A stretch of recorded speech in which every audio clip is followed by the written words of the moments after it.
On the evening of October 31st, 1974, the streets of Deer Park, Texas were alive with the magic of Halloween. Children in costumes darted from house to house, their pillowcases and plastic pumpkin buckets growing heavier with each stop. The air smelled of autumn leaves and candy. Porch lights glowed warm and welcoming. It was the kind of night that becomes a cherished memory, the kind parents and children would remember for years to come. 8-year-old Timothy O'Bryan was among those children. He had spent the day at school barely able to contain his excitement, counting down the hours until darkness fell and the trick-or-treating could begin. At home that evening, he dressed in his Planet of the Apes costume, carefully arranging the mask and checking his appearance in the mirror. His 5-year-old sister Elizabeth chose to be a princess, and together they waited impatiently for their father to take them out into the neighborhood. Ronald Clark O'Bryan seemed unusually enthusiastic about Halloween that year.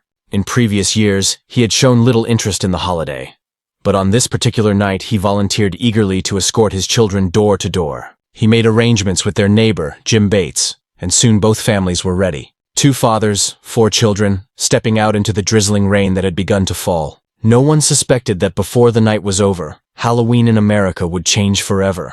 The group moved from house to house, the children's voices ringing out with trick or treat at each door. Neighbors smiled and dropped candy into outstretched bags. The rain picked up slightly, but the children did not care. This was Halloween, and nothing could dampen their spirits. They knocked on doors, received their treats, and moved on to the next house. It was all perfectly ordinary, perfectly innocent, perfectly safe, or so it seemed. At one house, the children ran up to the door and rang the bell. They waited, no answer. The house was dark, the windows reflecting only the streetlights beyond. The children tried again, then gave up and started to walk away. Jim Bates and his children moved on to the next house, but Ronald O'Bryan stayed behind. He remained at that darkened door for perhaps a minute, perhaps 2. Then he caught up with the group, and in his hands were 5 giant Pixy Stix. These were not the small Pixy Stix that children knew from corner stores.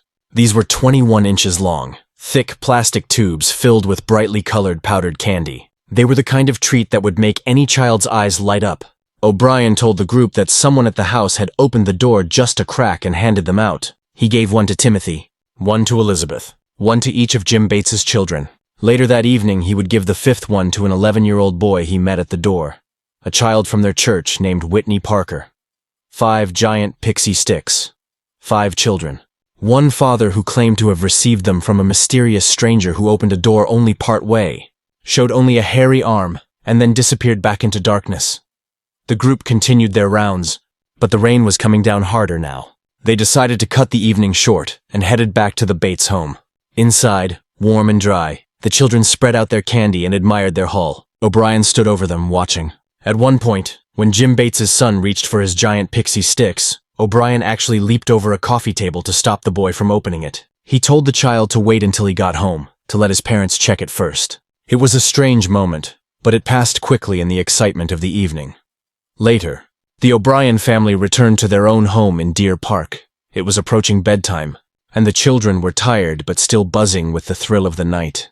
Timothy asked if he could have some candy before bed. His mother, Danine, told him he needed to brush his teeth first. Timothy protested. He was tired. He just wanted 1 piece of candy. Ronald O'Bryan intervened. He told his son that 1 piece would be fine, that he could brush his teeth after. He suggested Timothy try the giant Pixy Stix.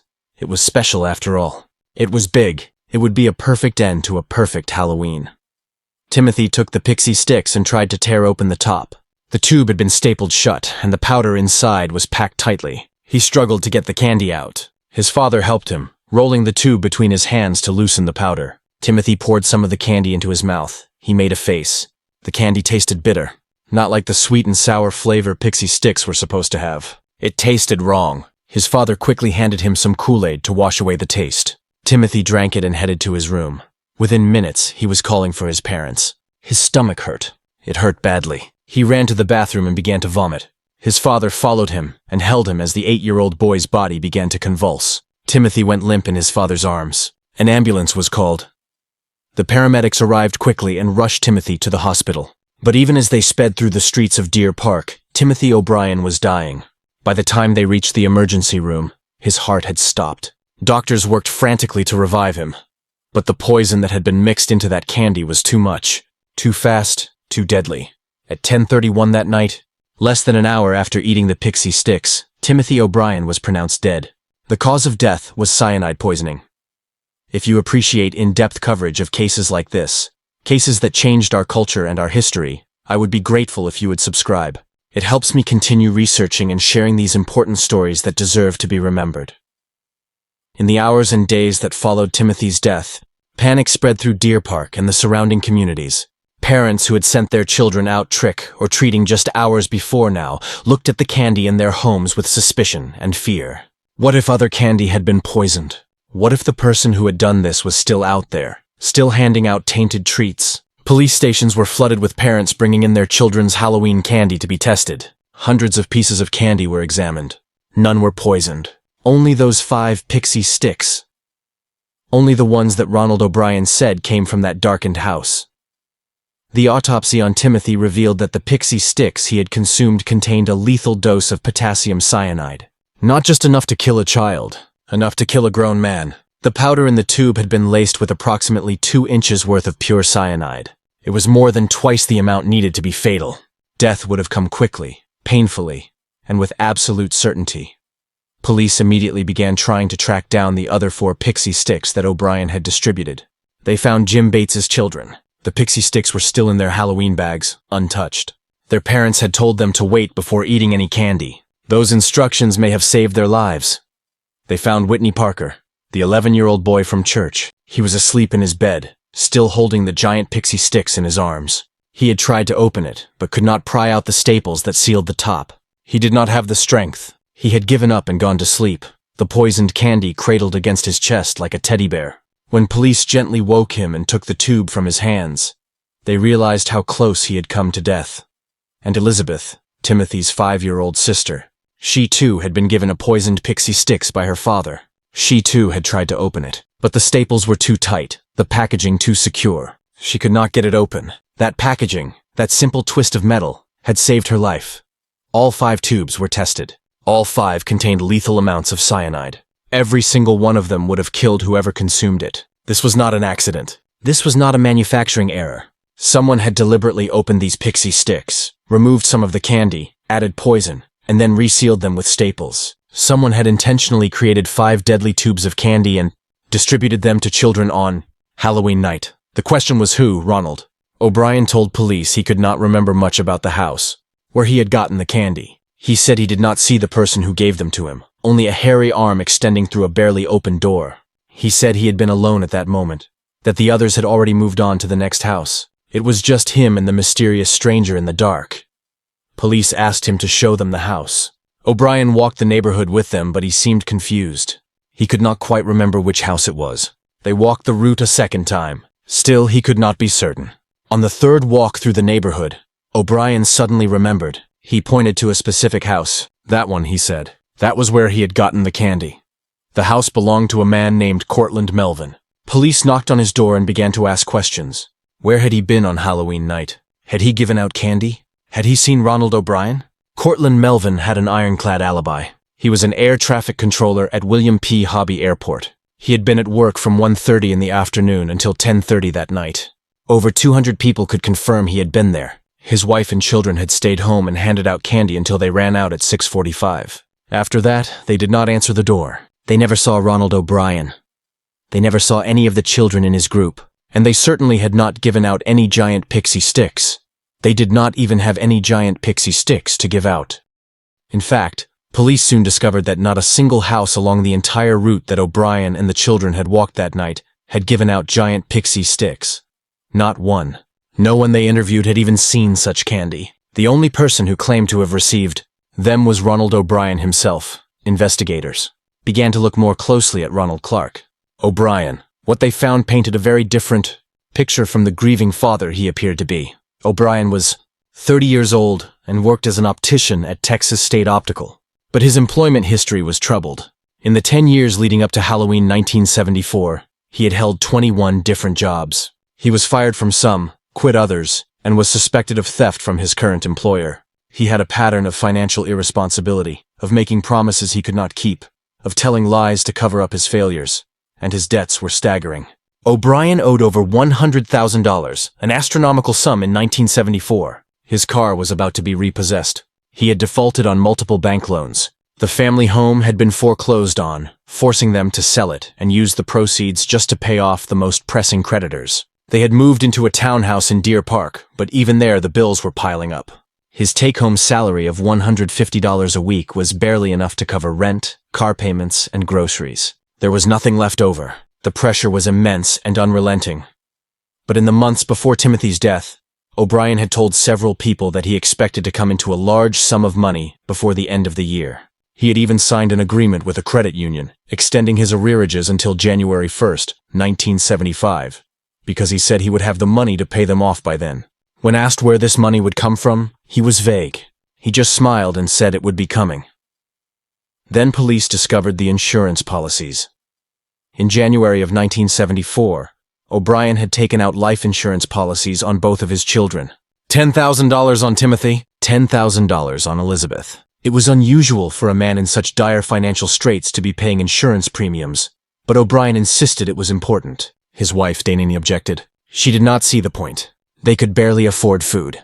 Why were they paying for life insurance on young, healthy children? But Ronald insisted. Then, in early October, just weeks before Halloween, O'Bryan contacted insurance agents again. He wanted to increase the coverage on his children. He took out an additional $20,000 on each child. Now there were $30,000 worth of policies on Timothy's life, $30,000 on Elizabeth's. All of them named Ronald O'Bryan as the beneficiary. He tried to get even more. He approached multiple insurance companies, trying to secure additional policies worth $50,000. Some agents thought his interest in child life insurance was odd. Some asked questions. One policy was denied. But by Halloween, O'Bryan had managed to accumulate approximately $100,000 worth of coverage between the two children and various policies. His own life insurance and his wife's were minimal. It was the children who were insured. Heavily, recently, and specifically. On the morning of November 1st, the morning after Timothy died, Ronald O'Bryan called his insurance company.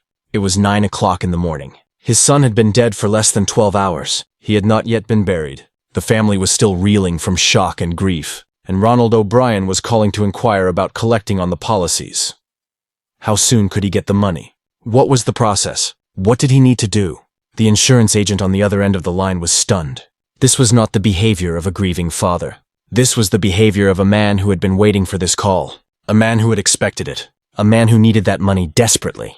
The agent reported the call to police. It was the break investigators needed. They began to dig deeper into O'Bryan's activities in the weeks before Halloween. They discovered he had visited chemical supply companies asking about cyanide. At Curtin Matheson Scientific in Houston, a salesman remembered O'Bryan coming in and inquiring about purchasing a small amount of cyanide. The smallest quantity available was 5 pounds, which O'Bryan said was too much. He asked where else he might be able to get smaller amounts. The salesman gave him some suggestions, and O'Bryan left. Police could never definitively prove where O'Bryan obtained the cyanide he used to poison the candy. But they did not need to. The circumstantial evidence was overwhelming.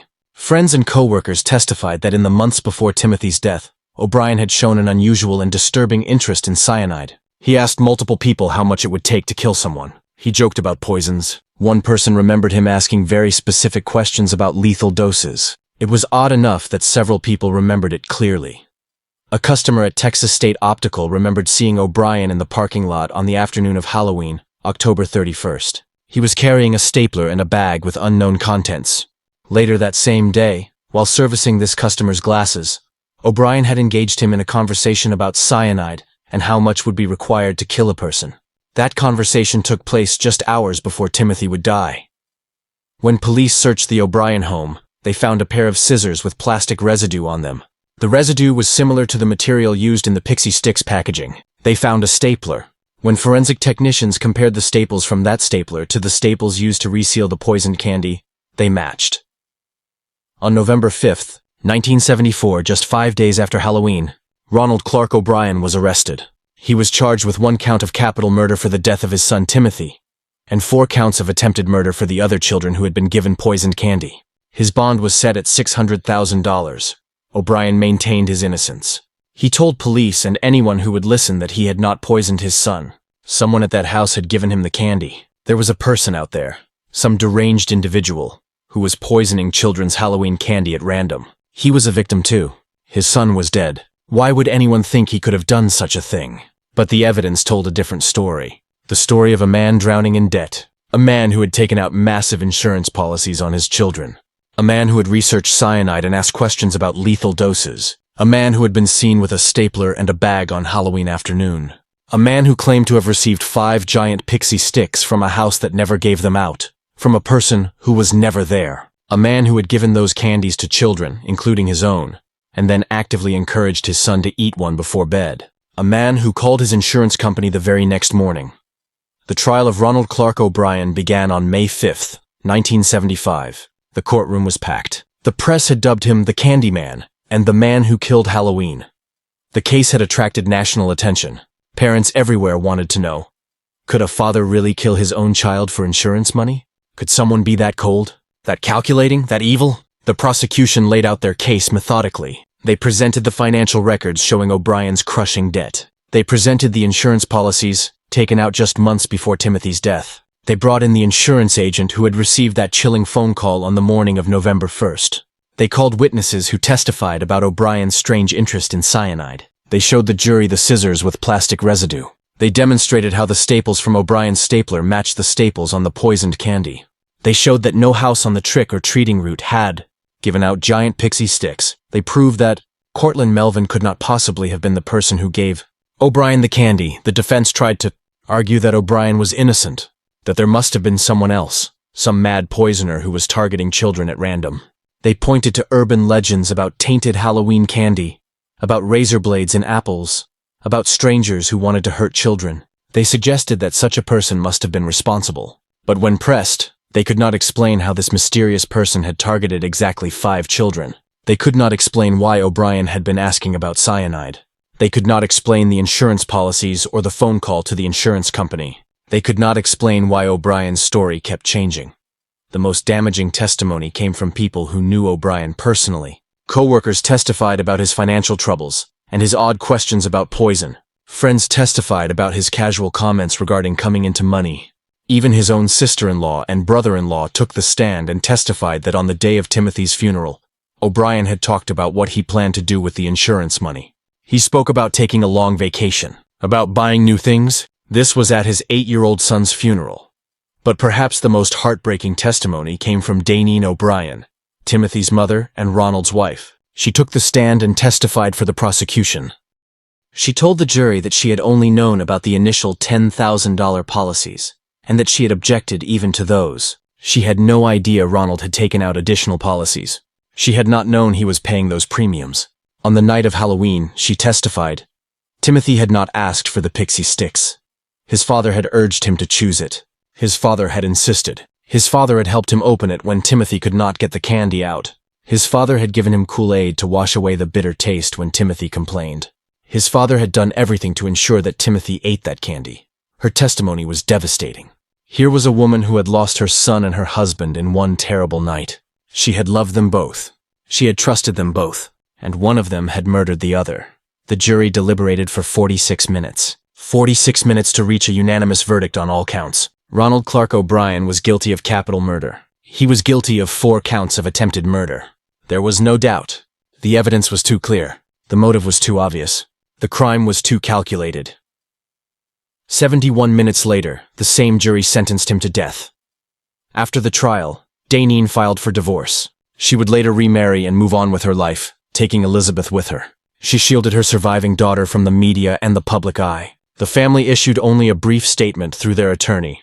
October 31, 1974, was a tragic night that changed our family forever.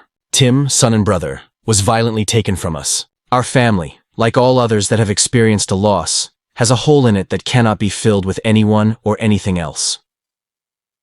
Ronald O'Bryan was sent to death row at the Texas State Penitentiary in Huntsville. He would spend the next 9 years there, filing appeal after appeal, all of which were denied. He continued to maintain his innocence, insisting that he had not killed his son, that the real killer was still out there. But no one believed him. Even the other inmates on death row despised him. Child killers are universally hated in prison, but a man who had murdered his own son for money was considered the lowest of the low. In an extraordinary display of contempt, more than 40 death row inmates signed a petition asking to be executed before O'Bryan. They wrote to the governor and the court saying that it was unconscionable to let him continue living while they waited for their own executions. They said that his crime was more heinous than anything they had done. They wanted him gone. O'Bryan's execution date was set for March 31st, 1984, nearly 10 years after he had poisoned his son. On the night of his execution, O'Bryan ate his last meal. He had requested a T-bone steak cooked medium to well done, French fries with ketchup, corn, sweet peas, a salad with egg and French dressing, rolls, iced tea, and Boston cream pie. He ate well. He ate calmly. He showed no remorse. Outside the prison, a crowd of approximately 250 people gathered.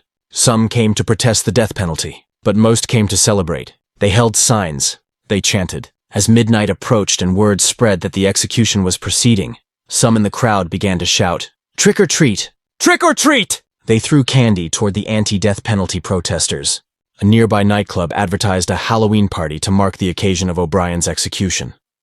Inside the death chamber, O'Bryan was strapped to a gurney. When given the opportunity to make a final statement, he spoke for several minutes. He said that the execution was wrong. He said that the justice system made mistakes. He said he forgave everyone who had taken part in his death. He extended his love to his family and friends. He asked forgiveness from anyone he had offended during his 39 years of life. He wished everyone God's blessings. Notably, he did not mention his son. Not once. Not a single word about Timothy. Not a word of remorse. Not an apology. Not even an acknowledgement that an 8-year-old boy had died. He spoke of his own innocence, his own forgiveness, his own love for others. But for Timothy, the child whose life he had stolen, whose trust he had betrayed, whose future he had destroyed for $20,000, there was only silence. At 12:48 in the morning on March 31st, 1984, Ronald Clark O'Bryan was executed by lethal injection. He died by poison, just as his son had died by poison. The state of Texas used drugs to stop his heart, to shut down his body, to end his life. It took only minutes. It was far more merciful than what Timothy had experienced. Outside, the crowd cheered. But Timothy O'Bryan did not come back. The 8-year-old boy who had loved Halloween, who had been excited to dress up and go trick-or-treating, who had trusted his father, who had eaten the candy his father gave him, who had died in pain and confusion. Wondering what was happening to him, that boy was gone. No execution could bring him back. No justice could undo what had been done. And Halloween would never be the same. In the days and weeks after Timothy's death in 1974, the fear that had gripped Deer Park spread outward like ripples in a pond. Parents in Houston heard the story. Then parents across Texas. Then across the entire country. The news coverage was relentless. Father poisons son with Halloween candy. Child dies from cyanide in Pixy Stix. The man who killed Halloween. The following year, in October of 1975, Halloween participation dropped dramatically across the United States. Many communities canceled their official trick-or-treating hours. Some banned it outright. Parents who did allow their children to go out accompanied them every step of the way, checking every piece of candy before allowing even a single bite. Anything homemade was thrown away immediately. Anything with torn or suspicious packaging went straight into the trash. Apples, popcorn balls, cookies baked by neighbors, all the traditional homemade treats that had been part of Halloween for generations, were rejected out of fear. Hospitals began offering free X-ray services for Halloween candy. Police stations set up candy inspection stations. Schools held assemblies teaching children to never eat candy until a parent had checked it. The message was clear: trust no one. Halloween was dangerous. Your neighbors might be trying to kill you. This fear persisted and grew. By the 1980s, trunk-or-treat events began appearing in church parking lots and shopping mall lots, where children could get candy from the trunks of cars belonging to known, trusted members of the community. Schools and churches started holding indoor Halloween festivals as safe alternatives to neighborhood trick-or-treating. The spontaneous, unstructured joy of wandering through neighborhoods knocking on doors was replaced by organized, supervised, controlled events. Costumes changed too. Reflective tape became mandatory. Some communities instituted curfews, requiring all trick-or-treating to end by a certain time. Children were told never to enter a stranger's home, never to accept candy that was not in its original factory-sealed wrapper, never to eat anything until it had been thoroughly inspected. The rules multiplied year after year. The fear became institutionalized. Ronald O'Bryan had not just killed his son. He had killed something larger. He had killed the innocence of Halloween itself. He had taken a holiday that was about imagination and fun and community, and he had poisoned it with suspicion and fear. Every parent who now spends Halloween night carefully examining candy, every child who is not allowed to eat a homemade cookie from a neighbor, every community that has replaced trick or treating with a supervised event, all of it can be traced back to that October night in 1974. The cruel irony is that stranger poisoning of Halloween candy is extraordinarily rare. Study after study has shown that the risk is virtually non-existent. The urban legends about tainted candy and razor blades in apples have been around for decades, but documented cases are almost impossible to find. Ronald O'Bryan's crime was not the confirmation of a widespread danger. It was an isolated act of greed and cruelty by a father who saw his children as a means to solve his financial problems. In fact, the greatest danger to children, as Timothy's case so tragically demonstrated, often comes not from strangers, but from those closest to them. From family members, from people they trust, from people who are supposed to protect them. The stranger handing out candy at the door on Halloween night is far less of a threat than the desperate parent, the abusive relative, the predatory acquaintance. But that reality is more uncomfortable to confront than the scary story about the poisoned candy from a stranger. Yet the fear persists. 50 years after Timothy's death, parents still check their children's candy. Communities still hold supervised Halloween events. The traditions that existed before 1974, the casual trust between neighbors, the freedom children had to roam their neighborhoods on Halloween night, those things are gone. They are not coming back.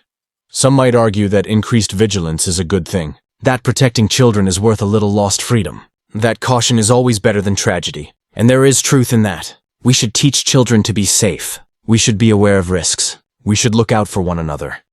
But we should also recognize what we have lost. The sense of community, the trust between neighbors, the innocence of childhood, the joy of a holiday that was once about nothing more than dressing up, having fun, and eating too much candy. Ronald O'Bryan did not just murder his son. He murdered a piece of American culture. He murdered trust. And for that, he will always be remembered as the man who killed Halloween. Timothy Mark O'Bryan should have grown up. He should have graduated from elementary school, from middle school, from high school. He should have gone to college, found a career, fallen in love, gotten married, had children of his own. He should have taken his own kids' trick, or treating someday, holding their hands as they walked through neighborhoods, watching their faces light up when they received their favorite candy. He should have had a whole life ahead of him. Instead, his life ended at 8 years old on his favorite night of the year, killed by the person he trusted most in the world, killed for money that his father would never even receive. $20,000. That was the price Ronald O'Bryan put on his own son's life. $20,000 that he thought would solve his problems, buy him time, give him a fresh start. In the end, it bought him nothing but contempt, a guilty verdict, and a place on death row. Today, Timothy is buried at Forest Park Lawndale Cemetery in Houston. His grave is visited each year by people who never knew him, but who remember his story. People who think of him when they check their children's candy on Halloween night. People who mourn not just for the boy who died, but for the innocence that died with him. Every year on October 31st, as the sun sets and children put on their costumes, as porch lights flicker on and the trick-or-treaters begin their rounds, we should remember Timothy O'Bryan, not as a victim of poisoned candy, but as a child who loved Halloween. A child who was excited to dress up in his Planet of the Apes costume. A child who trusted his father. A child whose short life changed how we think about safety, about trust, about the relationship between parents and children. We should remember him as a little boy who should have grown up. We should remember that behind every safety warning, every checked candy bag, every supervised Halloween event, there is a real child whose life was stolen. There is a real family whose world was shattered. There is a real tragedy that could have been prevented if one man had not valued money more than his own son's life. Timothy Mark O'Bryan was 8 years old. He liked candy and trick or treating and Halloween. He was a student, a son, a brother, a friend. He mattered. His life had value. He deserved to grow up. He deserved a future, and he deserved better than the father he was given. On this Halloween, and every Halloween to come, as we watch our children collect their candy and return home safely, as we carefully examine each piece before allowing them to eat, as we take precautions that would have seemed paranoid before 1974, let us remember why we do these things. Let us remember Timothy. Let us honor his memory not just with vigilance, but with love, with community, with the kind of care and protection that every child deserves. Ronald O'Bryan took his son's life. He took Halloween's innocence, but he could not take away the memory of a little boy who loved this holiday. That memory lives on. Timothy lives on.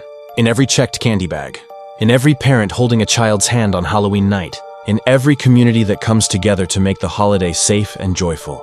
In every child who gets to grow up, to have birthdays and Christmases and Halloweens, to have the future that Timothy never got. That is Timothy's legacy. Not the fear, not the tragedy, but the reminder that every child matters.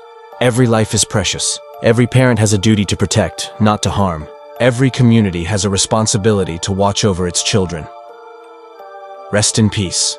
Timothy Mark O'Bryan. April 5th, 1966 to October 31st, 1974. 8 years old, gone but never forgotten. Your story changed the world. You will always be remembered.